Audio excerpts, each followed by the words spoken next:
সমিশের আজকের ক্লাসে আপনাদের স্বাগতম। আজকে আমরা অ্যাকচুয়ালি ক্লাসে ডিসকাশন করতে যাচ্ছি যে রোলস কি হয়, সাব জোনাল ডেভেলপমেন্ট অফিসারের কাজ কি হয়, রেসপন্সিবিলিটিস কি হয় সেটার উপরে।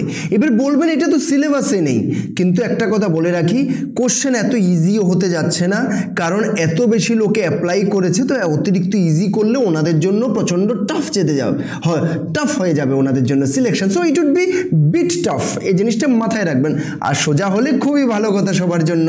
আমি আপনাদেরকে কাউকে ডিমোটিভেট করছি না, জাস্ট একটা পয়েন্ট আমার বলা উচিত বলে বলছি।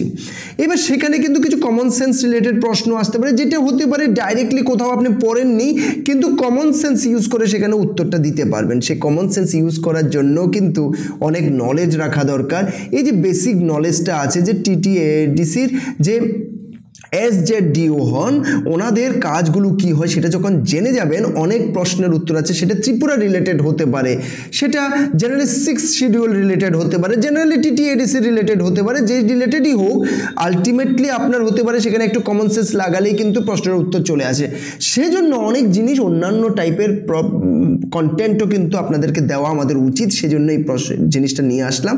একটু ডেপথে যাব, প্রপারলি বুঝিয়ে দেব, সেটার জন্য সঙ্গে থাকবেন লাস্ট পর্যন্ত। আর এখনো সাবস্ক্রাইব না করে থাকলে সাবস্ক্রাইব করে নেবেন, ভালো লাগলে লাইক করবেন, বন্ধুদের সঙ্গে শেয়ার করবেন। ডেসক্রিপশনে আমাদের হোয়াটসঅ্যাপ গ্রুপ, টেলিগ্রাম গ্রুপ ইত্যাদির লিঙ্ক দেওয়া আছে, সেখানে আপনারা জয়েন করে নিতে পারেন। আরেকটা জিনিস মনে রাখবেন, আমরা কিন্তু আপনাদেরকে ফ্রি অফ কস্ট মক টেস্টও দিতে যাচ্ছি কন্টিনিউয়াসলি। আমাদের চ্যানেলে কুইজেস দিয়ে যাচ্ছি, যাতে করে আপনাদের সাপোর্ট হয়। ডেইলি আপনারা হিউজ পরিমাণে ভিডিও পাবেন, ডেইলি মাল্টিপল ভিডিওস পাবেন, যাতে আপনাদের প্রিপারেশন টপ ক্লাস হয়। আর সবচেয়ে ইম্পর্টেন্ট কথা হচ্ছে, আমরা কিন্তু এমসিকিউ বেসড ভিডিওস হিউজ পরিমাণে নিয়ে আসছি, সুতরাং আপনাদের আশা করছি যে অনেকটা ফায়দা হবে। চলুন এখন শুরু করি আজকের ক্লাসটা। আমরা যদি প্রথম পয়েন্টটা বলি, যে অ্যাকচুয়ালি কাজ মানে ইন্ট্রোডাকশন যদি বলি, যে সাব জোনাল ডেভেলপমেন্ট অফিসারের ইন্ট্রোডাকশনটা বলি, তাহলে আমরা দেখি যে ওনাদের মেইন কাজটা হচ্ছে যে ডেভেলপমেন্ট প্রজেক্টগুলো হোক বা বিভিন্ন ধরনের ইনিশিয়েটিভ হোক, সেগুলোকে যাতে ওনারা প্রপারলি দেখতে পারেন, ওভারসি করতে পারেন, সেটা একটা ইম্পর্ট্যান্ট কাজ। ওকে, আরেকটা যদি আমরা ইম্পর্ট্যান্ট কাজের কথা বলি, তাহলে কিন্তু বিভিন্ন ধরনের, ওনারা শুধু রেসপন্সিবল সিম্পল একটা কাজের জন্য নয়, ওনারা কিন্তু responsible multiple administrative and development ফাংশনগুলো যেগুলো হয়, এগুলোর জন্য ওনারা কিন্তু ওনাদের এরিয়াতে, ওনাদের যে সাব জোন আছে, যেই জোনের জন্য ওনারা ডেজিগনেটেড আছেন, ওটার জন্য ওনারা দায়ী, সেটাই ওনাদের রেসপন্সিবিলিটি, সেটা ওনাদের ওইটার আন্ডারে বিভিন্ন কাজগুলোই কিন্তু ওনাদের রোল। ওকে, তো আমরা যদি নেক্সট স্লাইডে যাই, ডাইরেক্টলি আমরা চলে যাচ্ছি কোন কোন রেসপন্সিবিলিটি। প্রথমে আমরা ব্রডার কথাটা বলছি, সেটা হচ্ছে যে ওনাদের একটা কাজ হচ্ছে অ্যাডমিনিস্ট্রেটিভ ওভারসি। ওকে, এই যে অ্যাডমিনিস্ট্রেটিভ ওভারসি যখন বলছি, সেটার অর্থটা কি, সেটা কি জিনিস, সেটা বোঝা বহুত দরকার। তো তখন আমরা দেখব যে ওনাদের একটা কাজ হচ্ছে যে বিভিন্ন যে পার্সোনাল আছে ওনাদের আন্ডারে যারা আছে, ওনাদেরকে কন্ট্রোল করা কিন্তু ওনাদের কাজ, এটা একটা অ্যাডমিনিস্ট্রেটিভ কাজ। বিভিন্ন ধরনের বাজেটিং করা ওনাদের কাজ। এরপর আমরা যদি বলি যে বিভিন্ন রুলস অ্যান্ড রেগুলেশনস যেগুলো আছে, সেগুলোর সঙ্গে কমপ্লাই করা, কমপ্লায়েন্স বজিয়ে রাখা, সেটাও কিন্তু ওনাদের কাজ। ঠিক আছে, তাহলে অ্যাডমিনিস্ট্রেটিভ কাজ কিন্তু অনেকটাই ওনাদের থেকে যায়। এবার নেক্সট যদি আমরা দেখি যে ডেভেলপমেন্ট প্ল্যানিং রিলেটেড কাজ। ওকে, ডেভেলপমেন্ট প্ল্যানিং রিলেটেড যদি কাজ দেখি, তাহলে কিন্তু ওনাদের বিভিন্ন, শুধু যে প্ল্যান করবে তাই নয়, ওইটাকে ইমপ্লিমেন্ট করাটাও কিন্তু ওনাদের কাজের আওতায় চলে আসে। ওকে, তো এখানে যদি আমরা বলি বিভিন্ন প্রজেক্ট হোক বা বিভিন্ন ডেভেলপমেন্ট প্ল্যানস হোক, যেটা হচ্ছে যে টিটিএডিসির যে ব্রডার যে গোলটা আছে, যেটা ওনারা অ্যাচিভ করতে চাইছেন, সেটার রিলেটেড যেসব কাজগুলো হয়, সেগুলো কিন্তু ওনাদের কাজ হবে। সেটা চাহে সেটা নিয়ে প্ল্যান করা হোক অথবা ইমপ্লিমেন্ট করা হোক, সেগুলো কিন্তু ওনাদের কাজ। নেক্সট যদি আমরা বলি ইনফ্রাস্ট্রাকচার ডেভেলপমেন্ট। ওকে, ইনফ্রাস্ট্রাকচার ডেভেলপমেন্ট কিন্তু ওনাদের একটা কাজের মধ্যে আসে।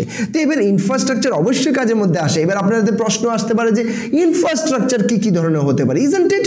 তো সেই ক্ষেত্রে আমি বলবো রোড বানানো হোক, সে ব্রিজেস হোক, স্কুলস হোক, হেলথ কেয়ার হোক, এই ধরনের যত ধরনের কাজ হোক ওনার সাব জোনে কিন্তু সে রিলেটেড কাজগুলো ওনার কাজ কিন্তু। ওকে, তো ইনফ্রাস্ট্রাকচার ডেভেলপমেন্টে ওনার কাজ থাকবে। আরেকটা ইম্পর্টেন্ট জিনিস অফকোর্স সেটা হচ্ছে কমিউনিটি এঙ্গেজমেন্ট। ওকে, ওনাকে কমিউনিটি এঙ্গেজমেন্ট করতে হবে। সেটা রিলেটেড যখন আমরা কথা বলি, লোকাল যে কমিউনিটি আছে ওনাদের কি দরকার, ওনাদের কনসার্ন কি, ওনাদের কি লাগবে, এই জিনিসটা বোঝার জন্য কিন্তু ওনাদের থেকে বিভিন্ন ধরনের ফিডব্যাক নেওয়ার দরকার আছে, যাতে করে ওনারা প্রপারলি যে ডেভেলপমেন্ট প্ল্যানটা আছে সেটা বানাতে পারেন। ওকে, সেটার জন্য কি করতে হবে?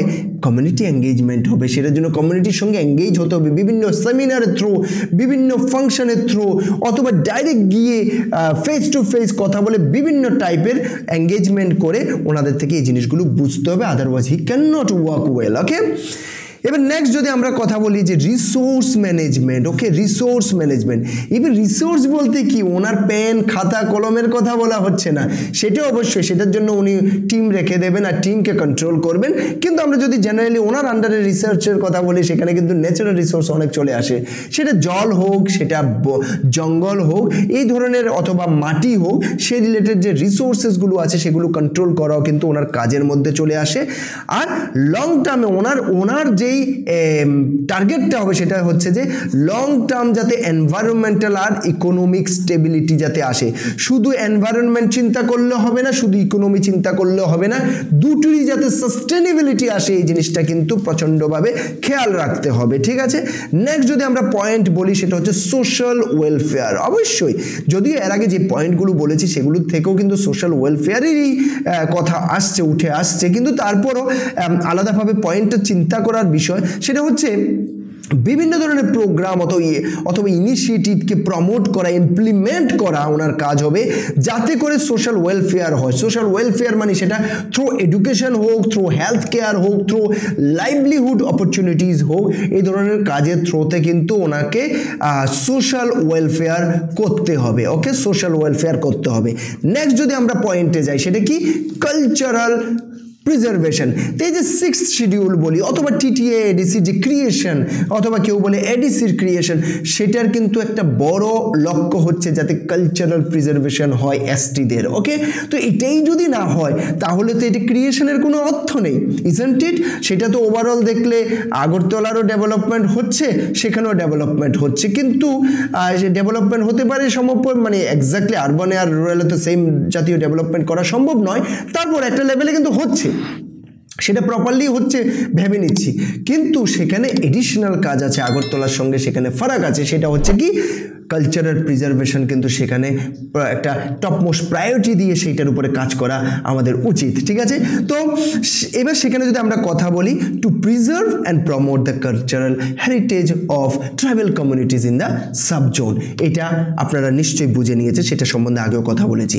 আরেকটা যদি আমরা রেসপন্সিবিলিটির কথা বলি সেটা হচ্ছে coordination with other agencies. Of course সেখানে বিভিন্ন এজেন্সি থাকবে, এনজিওস থাকবে, বিভিন্ন অন্যান্য গভর্নমেন্ট এজেন্সিজ থাকবে, এই ধরনের যে স্টেক হোল্ডার্সরা আছে ওনাদের সঙ্গে প্রপার কোঅর্ডিনেশন, ঠিক আছে, কোঅর্ডিনেশনটা করাও কিন্তু ওনার কাজ কিন্তু। ওকে, তো শুধু যে ওনার বাকি কাজগুলো ইম্পর্টেন্ট এমন নয়, বিভিন্ন এজেন্সির সঙ্গেও কিন্তু ওনাকে তাল মিলিয়ে চলতে হবে, সেই হিসেবে ওনাদের যে লক্ষ্যগুলো সেগুলো পূরণ করাতে সাহায্য করতে হবে, যাতে করে ওভারঅল ডেভেলপমেন্ট হয় টিটিএ এডিসির। Okay, monitoring and evaluation. চলুন এটা বলার আগে মাঝখানে একটা কথা বলে ফেলি, এখনও সাবস্ক্রাইব করেননি তো প্লিজ সাবস্ক্রাইব করে নেবেন, বন্ধুদের সঙ্গে শেয়ার করুন, অবশ্যই ওনাদের ভালো লাগবে এই কন্টেন্টগুলো পেয়ে।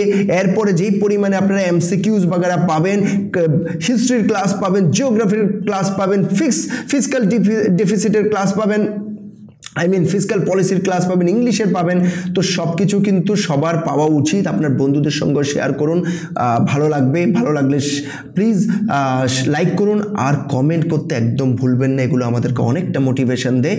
আর আমাদের যে কোচিং সেন্টার আছে আখাউড়াতে, সেখানে অনলাইন অফলাইন রেকর্ডেড বিভিন্ন ধরনের বিভিন্নভাবে আপনারা প্রিপারেশন নিতে পারেন, প্লিজ ট্রাই করবেন আর ডেমো দেখবেন, সব কিছু করবেন। আশা করছি আপনাদেরকে ভালো সাপোর্ট সাপোর্ট আমরা করতে পারবো। নেক্সট যদি আমরা বলি মনিটরিং অ্যান্ড এভালুয়েশন, ওকে, সেখানে যদি আমরা বলি যে বিভিন্ন যে প্রজেক্টস আছে, বিভিন্ন যে ইনিশিয়েটিভ আছে, বিভিন্ন যে স্কিম আছে, সেগুলোর কি চলছে মনিটরিং করতে হবে, সেগুলোর প্রপার রিপোর্টিং করিয়ে রিপোর্টটা দেখতে হবে, সেটাকে এভালুয়েট করতে হবে, সেই হিসাবে প্ল্যান করতে হবে, এক্সিকিউট করতে হবে আবার। কারণ কোনো একটা প্রজেক্ট, কোনো একটা ইনিশিয়েটিভ, কোনো একটা স্কিম জাস্ট শুরু করে দিলেই চলতে থাকে না, সেটার উপরে কিন্তু কন্টিনিউয়াস এভালুয়েশন অ্যান্ড অ্যাকর্ডিংলি আপনাকে কাজ করতে হবে, so that it will perform well and you can finish it on time. আরেকটা হচ্ছে কনফ্লিক্ট রেজলিউশন, সেটা ইভেন যে জেনারেলি আমরা এসডিও বলি, বিডিও বলি, এইসব ক্ষেত্রেও কিন্তু ওনাদের কাছে কনফ্লিক্ট রিলেটেড কিছু চলে আসে। কোনো লোকাল রিলেটেড যত ডিসপিউট বা কনফ্লিক্ট আছে, কিছু কিছু ক্ষেত্রে সেগুলো এসজেডিওকেও কনফ্লিক্ট রেজলিউশনে হাত দিতে হতে পারে। ইট ডাজ নট মিন কি বাড়ির একটা ঝগড়া উনি ঠিক করতে যাবেন, বাট কিছু কিছু ক্ষেত্রে এরকম হয়ে যায় যে ওনার কাছে পৌঁছে যায় সেই কনফ্লিক্ট, ওনাকে রিকোয়েস্ট করা হয় প্লিজ এই জিনিসটা আমাদের এই প্রবলেম হচ্ছে, দেখুন তো আপনার এটাকে সলভ করে দিন, এই জিনিসটা হয়। তো অবশ্যই উনি কোর্টের ঊর্ধ্বে নয়, কিন্তু ওনার একটা লেভেলে ওই কনফ্লিক্ট রেজলিউশনের পাওয়ার আছে, উনি সেই পাওয়ারটা ইউজ করে, ওনার লজিক ইউজ করে সেটাকে একটা লেভেল পর্যন্ত কিন্তু এটা রেজলিউশনে উনি হেল্প করতে পারেন, ওকে। আর সেটাকে লোকালি কিন্তু আচ্ছা খাসা মানা হয় ওই রেজলিউশনটাকে। চলুন লাস্ট স্লাইডে চলে এসেছি, যেখানে আমরা জাস্ট সামারিটা শুধু আমরা জানবো। সেটা হচ্ছে যে আলটিমেট যদি আমরা দেখি ওনাদের মেন রোলটা কি, ওনাদের কিন্তু রোলটা প্রচণ্ড ক্রুশিয়াল। ওই সাব জোন লেভেলে কিন্তু সব ধরনের কাজে কিন্তু ওনার হাত আছে, তো প্রচণ্ড ক্রুশিয়াল, ওকে। তো ওনার মেইন কাজ যেটা যদি আমরা সামারিতে বলি, সেটা হচ্ছে ওনার মেইন কাজ হচ্ছে সাস্টেইনেবল ডেভেলপমেন্ট হোক আর কোয়ালিটি অফ লাইফ, যত রেসিডেন্ট আছেন ওই টিটিএ এডিসি এরিয়াতে যত রেসিডেন্ট আছেন ওনাদের যাতে ওভারঅল ডেভেলপমেন্ট হয়, কোয়ালিটি অফ লাইফ যাতে প্রপার হয়, সেই জিনিসটা রক্ষা করা ওনাদের মেইন কাজ। আশা করছি আপনাদের ভালো লেগেছে, কন্টেন্টটা যথেষ্ট গুরুত্বপূর্ণ ছিল আপনাদের জন্য। আর সঙ্গে থাকবেন কন্টিনিউয়াসলি, আমাদের যে কুইজেসগুলো যাচ্ছে সেগুলোর উত্তর দিতে থাকুন, তাহলে আপনার প্রিপারেশন লেভেলটা আপনি বুঝতে পারবেন। আমাদের এমসিকিউগুলো সিরিজগুলো আসছে, সেগুলো কন্টিনিউয়াসলি ফলো করুন, তাতেও আপনি অনেক কিছু বুঝতে পারবেন যে আপনার কেমন কি চলছে, সেই হিসাবে নিজেকে টুইস্ট করতে পারবেন নিজের প্রিপারেশনটাকে। আমরা লাস্ট পর্যন্ত আপনাদের সঙ্গে থাকবো, যাতে করে আপনাদের প্রিপারেশনে আমরা সঙ্গী হতে পারি। আর আগেও রিকোয়েস্ট করছি, সাবস্ক্রাইব করবেন, লাইক করবেন, কমেন্ট করবেন, আর ডেসক্রিপশনে গিয়ে হোয়াটসঅ্যাপ গ্রুপে, টেলিগ্রাম গ্রুপে জয়েন করে নেবেন। Thank you very much for watching this video.